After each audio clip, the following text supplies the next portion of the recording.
Across all days of the Democratic Convention, beyond the celebrations and underlying tension, the war in Gaza, protesters continue to hold demonstrations beyond the walls of the convention arena. Some have faced arrest.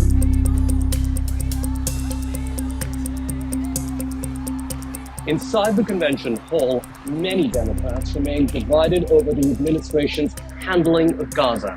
The focus now shifts on how Kamalaharris will address the issue when she gives her keynote speech on the final night of the convention Thursday. Kamala is seen as most sympathetic to Palestinian rights, but it's a tightrope walk given the long history of strong ties between the United States and Israel. Harris are going to want to be really careful not to insult protesters on this issue.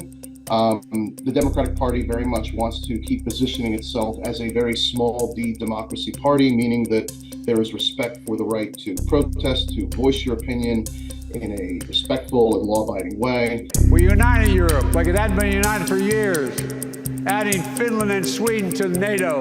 On the first day of the convention, Joe Biden emphasized his commitment on bringing a stop to the war. And we'll keep working to bring hostages home and end the war in Gaza and bring peace and security to the Middle East. Those protesters out in the street, they have a point. A lot of innocent people are being killed.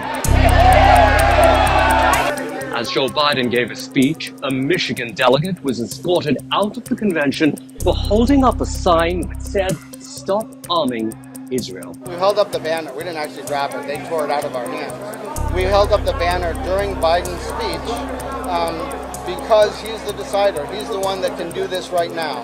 We understand that Harris is the vice president. She doesn't make that decision. He does.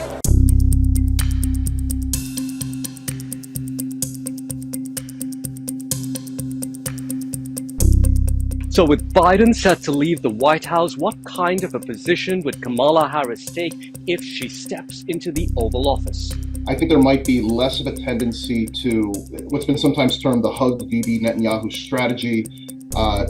Publicly be as close to Netanyahu as you can, signal that there's no daylight between your positions, but in private, try to nudge him in a direction you prefer.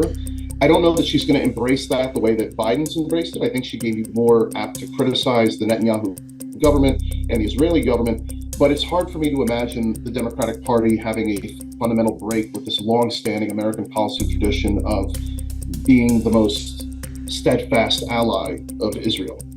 I think that to do so would have a variety of, global policy implications, a variety of domestic policy implications. For CNN News 18, I'm Alistair D'Souza in Washington, D.C.